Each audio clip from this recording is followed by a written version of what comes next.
Hello everyone and welcome back for another edition of 8 Minutes with Aaron. I am of course your host Aaron, and today is another delicious special treat all for you folks because I'm going to do a movie review. So let's get rolling with a fresh edition of this guy right here, Aaron.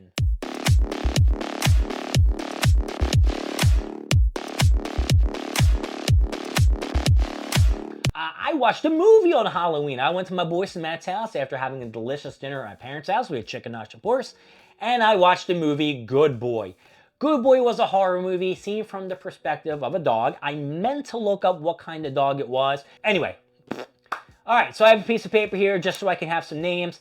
So the dog's name was Indy, and his owner's name was Todd, and he had a sister, Vera. So it started off in the beginning, which I really thought was the end of the movie, which kind of fucked with my head. The dog's inside of an apartment with, its owner, and you kind of see like a black, like shadowy thing in the wall. Now, at first you think that it's a lot to do with paranormal activity, but just the way, the movies explained to you in the preview, the dog's seeing a bunch of shit, you're saying it's from the dog's perspective about something dark and mysterious. There could have been a supernatural thing going on, but the more and more you watch the movie, you kind of see and realize that maybe it's the dog seeing what we can't.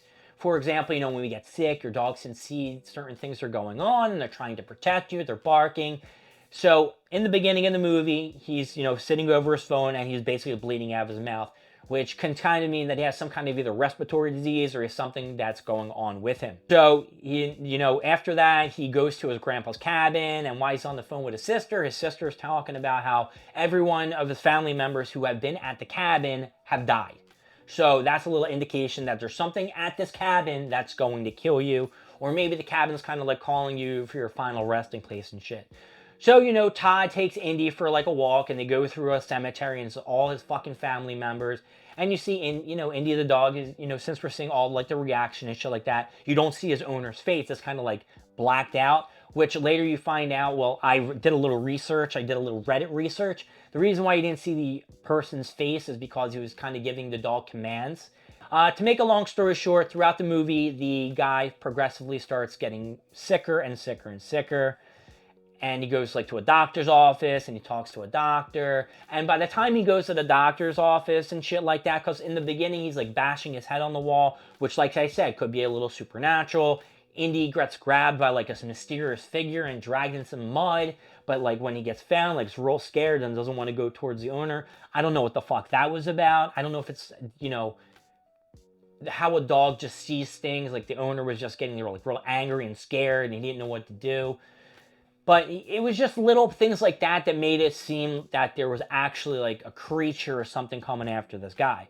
But then when everything's happening to his owner and he's coughing in the blood and he's sick, he's telling the dog to go away, and the way he's interacting with Indy, like towards the end of the movie, you kind of see that maybe the dog's just seeing death coming for his owner. And this is how the dog's interpreting it and manifesting the issue that is at hand. So it's pretty cool. I really liked the movie. It wasn't really too scary. I was more worried about the dog. Something bad was going to happen. That's my thing. I don't like watching movies where dogs get hurt. I don't care what the fucking movie is. I don't care if it's a cartoon movie and a dog's getting hurt. I don't want to watch it. But yeah, you saw little glimpses of his grandfather who also passed away in the house.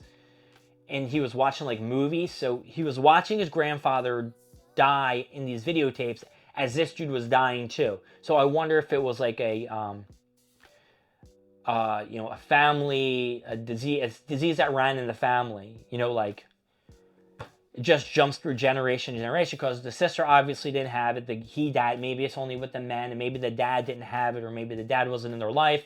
But the grandfather who died prior in the house also had a dog, and you kind of saw like Indy seeing through that dog's eyes, like his perspective when his owner was getting sick and getting angry.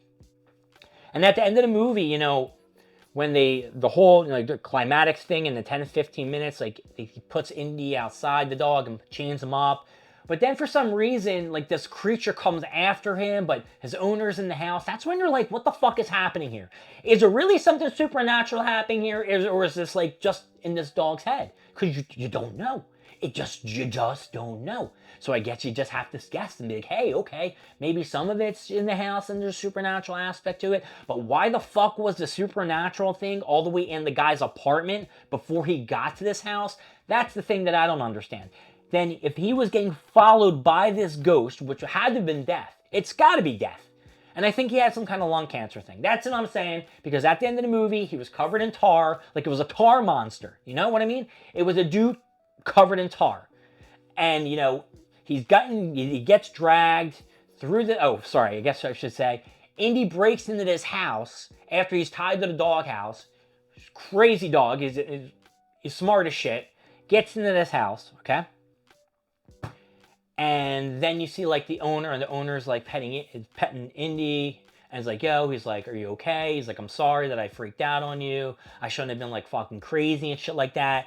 And he kind of, like, sees a reflection, like, in the TV screen, and he sees himself in bed dead, because he died. And then you see, like, a bunch of pills next to the bed, too.